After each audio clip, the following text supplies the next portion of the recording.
Washington's mulling over yet another bill to counter China in areas such as economic competitiveness.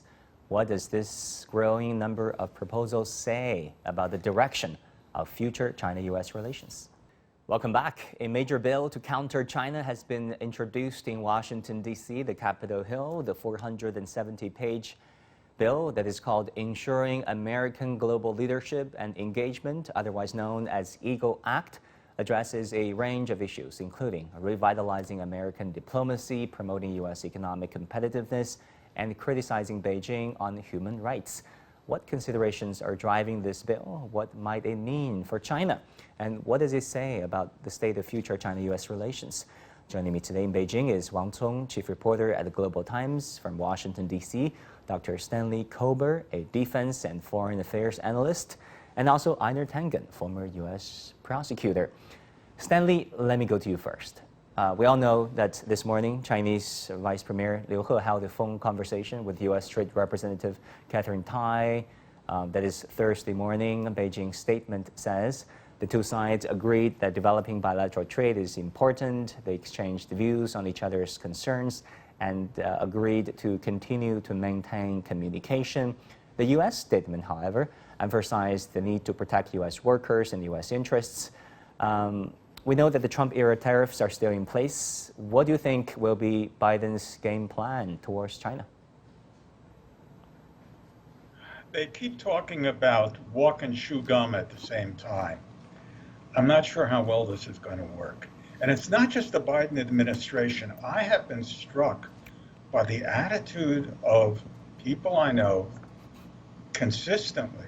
There's an attitude that China is an implacable foe, and we have to confront. The possibility of dialogue is almost excluded. Everything is deterrence in terms of military strategies. It takes us a little bit beyond the trade, but it's all deterrence. The idea that you can negotiate on substance seems to be rejected, and I'm uneasy about this.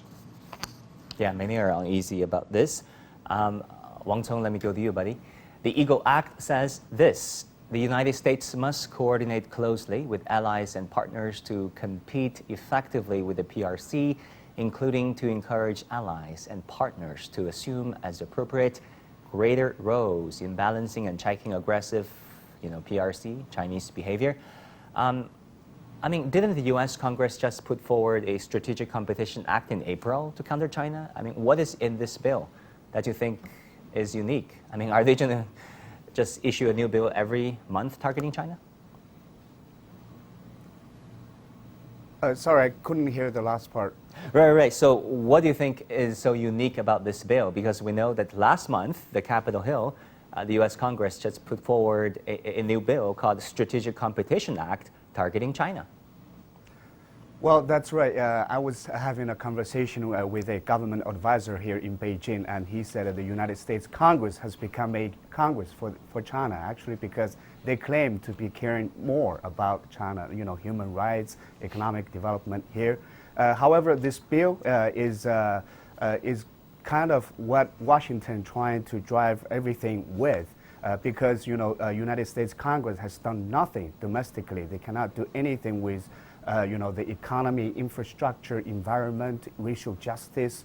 They cannot get anything done. So they come up with this idea because China, targeting China, competition with China, actually is a popular topic in Washington. So they put forward with all this fancy legislation, hope that they can put their interest. However, what happens with these bills, the legislation, the latest one, is that they were targeted in China. However, once everybody knows that this bill can be passed, all the interest groups, lobbyists, all the Republicans, Democrats, or they're trying to squeeze in their own interest in there.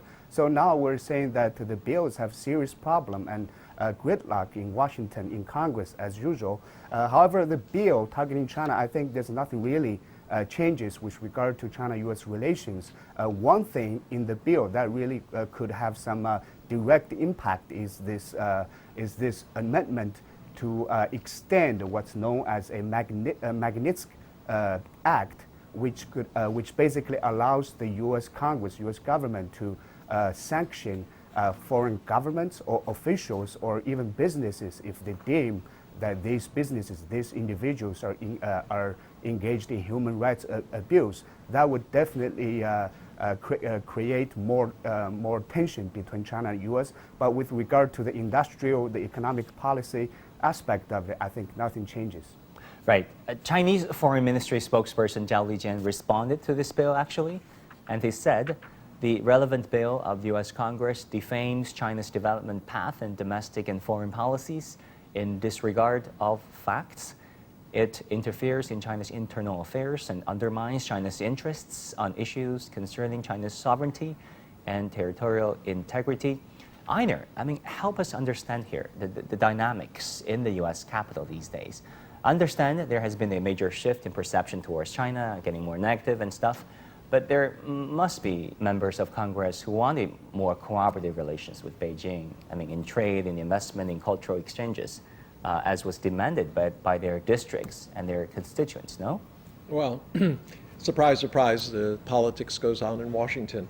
Actually, one of the takeaways you should be getting by now is that Donald Trump is still dictating foreign policy in the United States. None of his substantive things have been taken away except things on climate accord and things like that.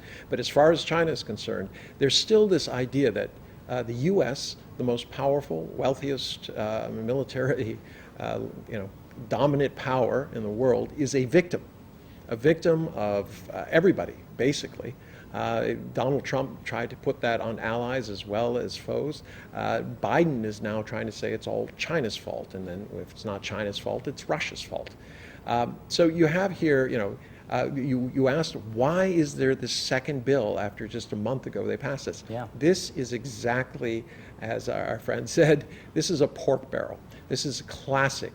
They saw the reaction that this is the only bipartisan thing, or one of the few bipartisan things that the Congress can work on. So this is something where they said, okay, that works so well. Let's load this up with $500 billion worth of pork. Everybody gets something out of this, and we'll blame it all on China. So that's the reality of politics. You haven't seen a change in the direction. No one knows what the end strategy is, and surprise, surprise, the local politicians are getting both hands in and trying to get out whatever they can. Mm-hmm. Dr. Kober, is that also your sense that the U.S. Capitol is getting irreversibly hostile towards China in the next foreseeable few years? And if so, what will be the impact of a more hostile U.S. Capitol towards Joe Biden's China policy? I am concerned about this. I've mentioned on your show before that I was a student in the Soviet Union. I meet the Chinese students here. They're delightful. They're here to learn. They enjoy the situation. But when I mention what an opening this provides for us, I am now told this is routine. They're all spies. And I'm quite struck by this attitude. Even in law school, I mentioned at a meeting once, the Chinese students at our law school, you mentioned human rights. I said before, we could discuss these things. The response was, they're all spies. I asked, what are they spying on at law school? There is this attitude of confrontation that we can't negotiate. Everything is deterrence. There was a book written recently about the First World War called The Sleepwalkers, that Europe sleepwalked into the First World War. I am apprehensive we might be repeating that experience, that we think deterrence will work the way the Europeans thought it will work, and we could stumble into a confrontation. We've done it before. We could do it again. As you can tell, even from my tone of voice, I'm becoming increasingly nervous about the situation. Yeah. Many are nervous and apprehensive. Wang Cong, I want to read another part of the bill for all of us. The bill says it is in the national interest of the United States to establish a coordinated interagency strategy to marshal the resources of the U.S. government to provide foreign countries with financing that strengthens independent economic capacity and therefore reduce a foreign government's need to enter into agreements with China, including support from its Belt and Road Initiative. Your thoughts, Wang Cong? Well, yes, that sounds very good in paper, aid to U.S. allies, because they know they have not been very persuasive in persuading their allies against China, specifically the EU and some of U.S. allies in the Asia Pacific, because of the economic and trade interests these countries have China. So they come up with this strategy that if they aid, if they economically and help these countries, they could join the U.S. in more aggressive and tougher stance against China. However, that's just good on paper, because the United States, again, I mean, they cannot handle their own domestic problems, and they're mired in debt. The U.S. deficit, the government debt is up in trillions, especially after this pandemic. So yes, that could be working, especially convincing some allies against China. However, can they follow that up? Can they follow up that with hard dollar bill? I think I have doubts. So going forward, yes, they will come up with all these fancy names and legislation, trying to step up the game, the competition, the crackdown on China. However, the question has always been that can the United States follow up with that, with concrete actions and investments? Einar, talking about America's allies and alliances, as Wang Cong just mentioned, I mean, Joe Biden has obviously trying very hard, along with Antony Blinken and the State Department, to try to get its allies and partners on board in confronting China. How successful has Joe Biden been so far? Well, he's put a lot of pressure on it. You saw what happened with Lithuania. Obviously, they have a fear of Russia. There was pressure put on them, and they decided that they were going to disavow both Russia and China by withdrawing from the 17+1 accord. But you're seeing that around the world. You saw that when he went and met with the both South Korean and Japanese side. What he was in essence asking them to do is make stronger statements against China. Both of those countries have very strong trade relations with China and are in essence dependent on that relationship. So that has not been as successful as he would have hoped. Obviously, India is a big part of how the U.S. sees it, bottling up China.